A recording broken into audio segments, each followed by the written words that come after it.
Hey cycling community, this is Steve Grusis, the Cycling Greek. As part of my Cycling Greek duties, I mentor on Sundays at the local skills clinic in January.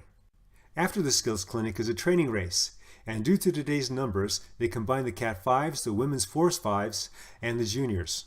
There was quite a diverse level of skill and experience in this race.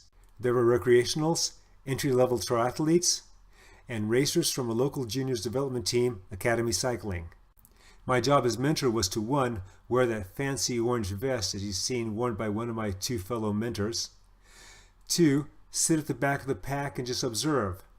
Don't say anything. Don't offer any encouragement. Don't offer any advice. The other thing I was looking to accomplish was not to get dropped by this beginner group. The day before I did about an 80-mile ride in which 9 miles was gut-wrenching race pace, 9 miles was steady-state climbing, 12 miles of steep up and downs, 20 miles of focused paceline work, and 30 miles of endurance. And as if that wasn't enough, this year my racing age is 63. As I've gotten pulled up by the other mentors, I see that the group in front of us has strung out and they're into a paceline kind of mode. Unfortunately, a few of the riders, including a couple of the entry-level women, have dropped off due to the initial surge.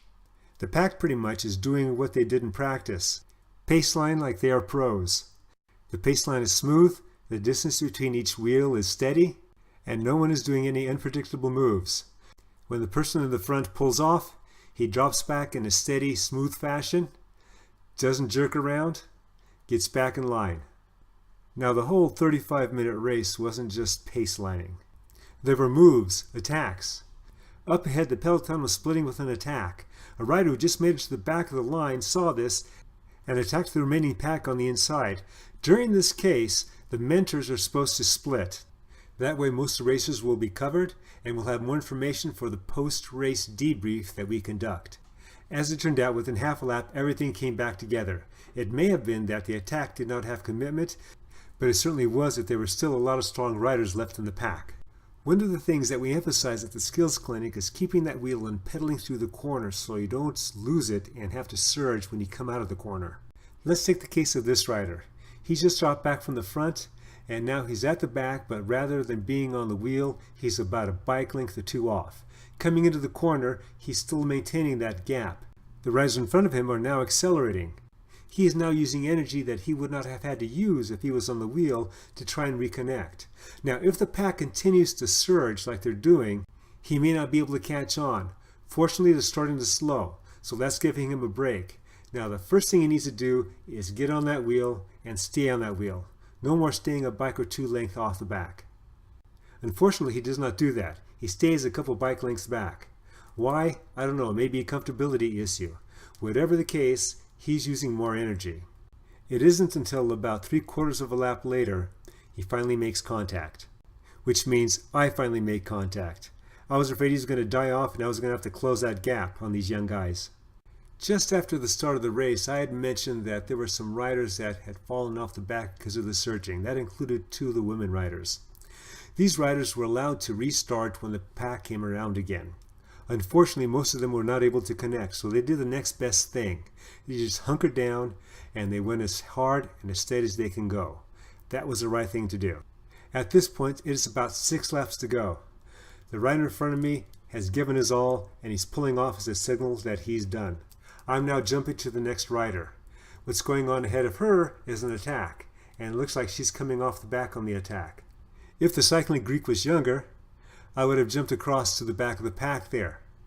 But I'm old now, so I'm staying in back of her, and I'm hoping that the pack in front will slow. Often they'll slow. I'm hoping this is the case. As you can see, she just turned her head. She's taking stock of her surroundings under this new situation. Unfortunately, she sees that she has a mentor behind her and that I can't work with her. So she's now just hunkering down and going as hard as she can. That's the right thing to do. It is now about 3 laps to go. Amanda has been solo for about 2 or 3 laps. She's coming up on another rider who happens to be one of the original women that was dropped at the first lap. Amanda realizes that this rider is not going to be able to work with her. However, she nonetheless encourages her to get on a wheel so they can ride in together, and in a strong fashion. The other woman goes into the hurt locker, digs deep, and within half a lap catches on to the back of Amanda. I wasn't sure she was going to be able to make it, but she did. I say good on her. If she decided to drop out very early from the race because she was dropped, she would not have had the benefit of experiencing this minor but very important victory. I did not have a chance to talk to her after the race, but I'll wager this is the highlight of her day, and that she's going to play this over and over again in her mind for the next week. As well she should. I hope you enjoyed this video. If you live near the Cycling Greek, coming out this coming Sunday to the Clovis Training Skills Clinic and Practice Race. And remember, comment, like, subscribe. The Cycling Greek.